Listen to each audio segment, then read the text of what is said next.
We will start with the third enzyme, that is cardiac troponin. So let's start. Third enzyme is cardiac troponin. Cardiac troponin are contractile protein found in muscles and play a role in actin-myosin interaction. Cardiac troponin एक क्या है, protein है. कौन सा protein है? Contractile protein है. इसका मतलब ये होता है कि जो हमारी मसल्स होती है, ये मसल जब कॉन्ट्रैक्ट करती है, कॉन्ट्रैक्ट करना मतलब सिकुड़ना, तो जब ये मसल सिकुड़ती है वो किसकी हेल्प से सिकुड़ती है? कार्डियक ट्रोपोनिन की वजह से. तो ये कार्डियक ट्रोपोनिन एक कॉन्ट्रैक्टाइल प्रोटीन है, ये कॉन्ट्रैक्शन के अंदर काम करता है.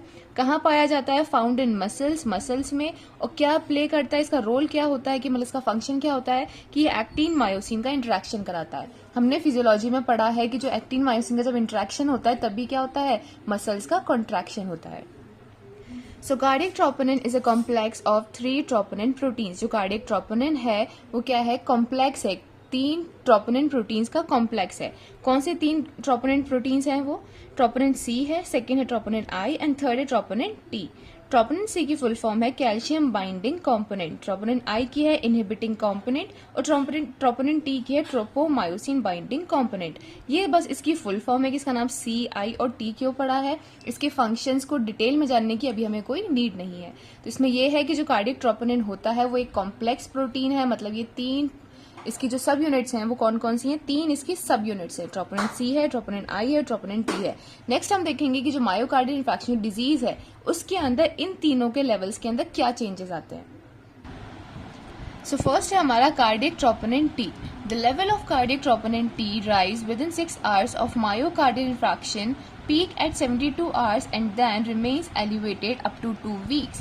इसका मतलब क्या है कि अगर किसी पर्सन को मायोकार्डियल इंफार्क्शन होता है तो मायोकार्डियल इंफार्क्शन के 6 घंटे में इसका कार्डियक ट्रोपोनिन टी का जो लेवल है वो इंक्रीज होना स्टार्ट होगा और 6 घंटे बाद अब इंक्रीज होना स्टार्ट होगा और 72 आवर्स पर 72 घंटे में ये अपने पीक लेवल पे आ जाएगा. मतलब हाईएस्ट लेवल पे कितनी देर में आ जाएगा? 72 आवर्स में आ जाएगा. और इसका लेवल लगभग 2 हफ्ते तक क्या रहता है? फिर इंक्रीज रहता है. ठीक है. पेशेंट को अगर मायोकार्डियल इंफेक्शन हुआ तो उसका कार्डियक ट्रोपोनिन, उसके अंदर कार्डियक ट्रोपोनिन टी का जो लेवल है 6 घंटे में क्या होगा? इंक्रीज होना स्टार्ट होगा. 72 घंटे में एकदम हाईएस्ट लेवल पे आ जाएगा और वो लेवल कब तक रहेगा? 2 हफ्ते तक रहेगा. इसका मतलब ये है कि अगर किसी पेशेंट को मायोकार्डियल इंफेक्शन होता है तो उसका जो टेस्ट है, जब हम उसका टेस्ट कराएंगे तो 2 हफ्ते तक हम उसके अंदर इस कार्डियक ट्रोपोनिन टी को मेजर कर सकते हैं. सेकेंड है हमारा cardiac troponin I. It release in blood within 4 hours of AMI, peak at 14 to 24 hours and remain elevated for 3 to 5 days. इसका मतलब है कि अगर किसी पेशेंट को AMI है, AMI मतलब अक्यूट मायोकार्डियल इंफार्क्शन अगर किसी पेशेंट को है तो उसके अंदर कार्डियक ट्रोपोनिन आई का लेवल 4 घंटे में इंक्रीज होना स्टार्ट होगा. 14 से 24 घंटे में वो अपने पीक लेवल पे आ जाएगा. और कब तक वो बढ़ा हुआ रहेगा उसका लेवल? बॉडी के अंदर 3 से 5 दिन तक उसका लेवल बढ़ा रहेगा. अगर हम इन दोनों मार्कर्स को कंपेयर करें तो इस केस में क्या हो रहा है? 3 से 5 दिन तक ही इसका लेवल इंक्रीज रह रहा है. और इस वाले केस में मतलब कार्डियक ट्रोपोनिन टी का जो लेवल है वो 2 हफ्ते तक इंक्रीज रह सकता है. तो अगर हम कंपेयर करके देखें तो इन दोनों में से बेस्ट मार्कर कौन सा हुआ? कार्डियक ट्रोपोनिन टी हुआ. ये क्वेश्चन कई बार पूछा जाता है कि कार्डियक ट्रोपोनिन या फिर कार्डियक मार्कर्स में से बेस्ट मार्कर कौन सा होता है? वो होता है कार्डियक ट्रोपोनिन टी. उसका रीजन क्या है कि इसका जो लेवल है वो 2 हफ्ते तक इंक्रीज रह सकता है. हम 2 हफ्ते तक पेशेंट को मॉनिटर कर सकते हैं कि उसको मायोकार्डियल इंफार्क्शन है या नहीं है, फिर किस स्टेज पर है. अब बात है इनकी नॉर्मल वैल्यूज की. ट्रोपोनिन टी जो होता है उसका नॉर्मल वैल्यू है बिलो देन 0.1 नैनोग्राम पर ml ऑफ ब्लड. और ट्रोपोनिन आई की जो नॉर्मल रेंज होती है बिलो देन 1.5 नैनोग्राम पर ml of blood. Next enzyme है हमारा myoglobin. It is oxygen binding protein of cardiac and skeletal muscles. Myoglobin जो होता है वो एक ऑक्सीजन बाइंडिंग प्रोटीन है. ये ऑक्सीजन से जुड़ने का काम करता है और ये कहाँ मिलता है हमें? कार्डियक मसल्स में और स्केलेटल मसल्स के अंदर. The level of myoglobin increase after skeletal injury and AMI. अब देखिए ये जो मायोग्लोबिन है ये हमें कहाँ का मिल रहा है? एक तो कार्डियक मसल्स में भी मिल रहा है और एज वेल एज ये हमें स्केलेटल मसल्स में मिल रहा है. अगर किसी पेशेंट के अंदर मायोग्लोबिन का लेवल इंक्रीज आ रहा है तो हम ये देख सकते हैं कि हो सकता है कि उसको कोई कार्डियक मसल्स की डिजीज हो और ये भी तो हो सकता है कि इसको कोई स्केलेटल मसल की डिजीज हो. तो मायोग्लोबिन इतना अच्छा मार्कर नहीं है क्योंकि हम डिफ्रेंशिएट नहीं कर सकते पेशेंट के अंदर.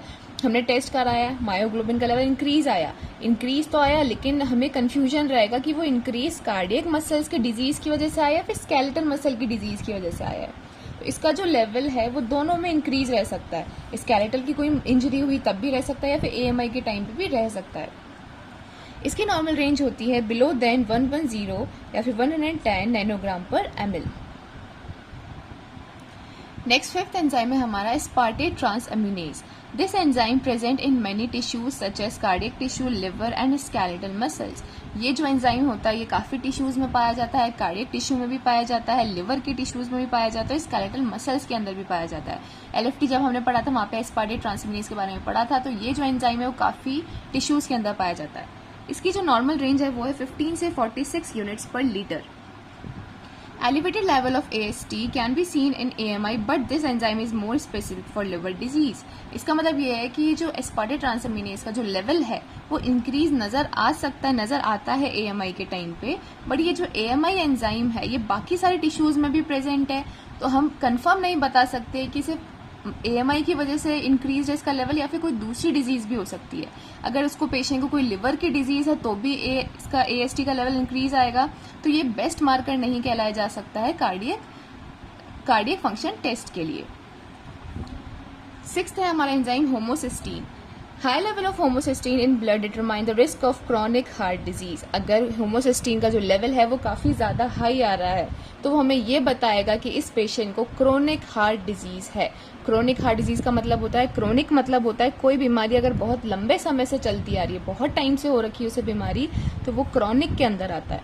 तो अगर इसका लेवल बहुत ज़्यादा इंक्रीज आ रहा है किसका, होमोसिस्टीन का, तो हम ये बता सकते हैं कि उस पेशेंट को एक क्रोनिक मतलब बहुत लंबे से कोई हार्ट डिजीज है। अब होमोसिस्टीन का लेवल हमने यहाँ लिखा है, अगर इस टाइप का लेवल हमें दिख रहा है तो हम क्या उस पेशेंट की हेल्थ स्टेटस बता सकते हैं। तो फर्स्ट है हमारा लेस देन 6 यूनिट्स पर लीटर। अगर होमोसिस्टीन का लेवल लेस देन 6 यूनिट्स पर लीटर आ रहा है इसका मतलब है कि उसको low risk of heart disease है या फिर पेशेंट नॉर्मल भी हो सकता है। 6 से कम उसका अगर लेवल आ रहा है तो उस पेशेंट को लो रिस्क है, काफ़ी कम रिस्क है हार्ट डिजीज की, या फिर हो सकता है कि पेशेंट भी नॉर्मल हो।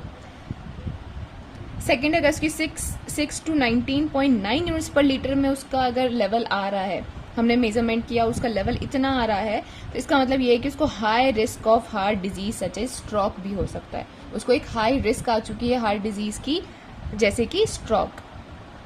थर्ड है हमारा लेस देन 20 यूनिट्स पर लीटर का लेवल आ रहा है, इसका मतलब उसको मोर देन 20 यूनिट्स पर लीटर अगर उसका लेवल आ रहा है तो इसका मतलब उसको extreme high risk of disease है। यहाँ पे हाई रिस्क ऑफ डिजीज है या फिर रिस्क ऑफ डिजीज हम कह सकते हैं, बट अगर 20 यूनिट्स पर लीटर से ज़्यादा उसका लेवल चला जाता है तो उसको काफ़ी हाई रिस्क ऑफ डिजीज हो सकती है या फिर उसे हार्ट अटैक की भी प्रॉब्लम हो सकती है in future. Last seventh enzyme है हमारा C रिएक्टिव प्रोटीन, जिसे हम CRP भी कहते हैं शॉर्ट फॉर्म में। Increase level of C reactive protein determine the MI myocardial infarction due to thrombosis. अगर किसी पेशेंट के अंदर हमने टेस्ट कराया कार्डियक फंक्शन टेस्ट, उसके अंदर CRP का लेवल काफ़ी इंक्रीज आ रहा है, तो इसके अंदर ये होगा कि उस पेशेंट को जो MI हुआ है, मायोकार्डियल इंफार्क्शन जो हुआ है, वो थ्रोम्बोसिस की वजह से हुआ है। थ्रोम्बोसिस का मतलब होता है प्लेटलेट का इकट्ठा होना। देखिए जैसे एग्जाम्पल से हम समझते हैं कि ये हमारी ब्लड वेसल है, इस ब्लड वेसल में यहाँ कोई इंजरी हुई, इंजरी मतलब यहाँ पे कोई चोट लग गई है, डैमेज हुआ, यहाँ का ब्लड वेसल डैमेज हुई। डैमेज होने की वजह से क्या होगा, यहाँ पे क्या होंगी, प्लेटलेट्स आके इकट्ठी हो जाएंगी।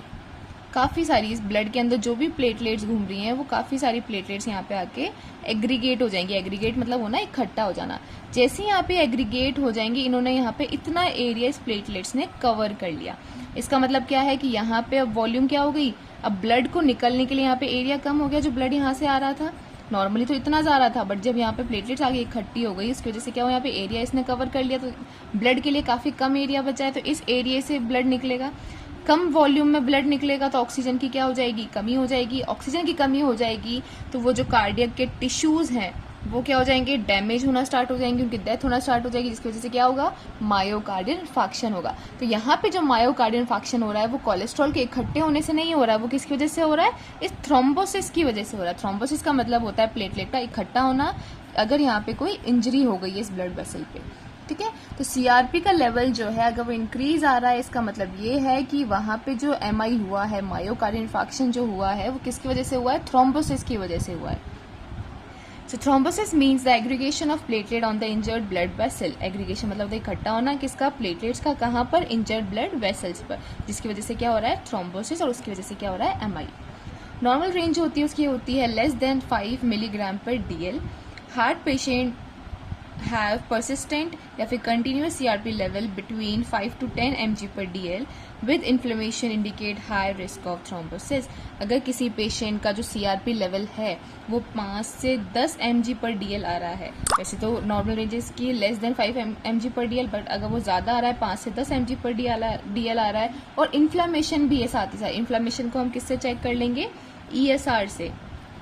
अगर उसको इन्फ्लेमेशन भी, उसको इसका लेवल भी इंक्रीज आ रहा है, 5 से 10 mg पर DL आ रहा है, प्लस उसका ESR भी बढ़ा हुआ आएगा इन्फ्लेमेशन की वजह से, इसका मतलब उस पेशेंट के अंदर काफ़ी हाई रिस्क है किसकी, थ्रोम्बोसिस की. So this is all about cardiac function test. Thank you so much for watching.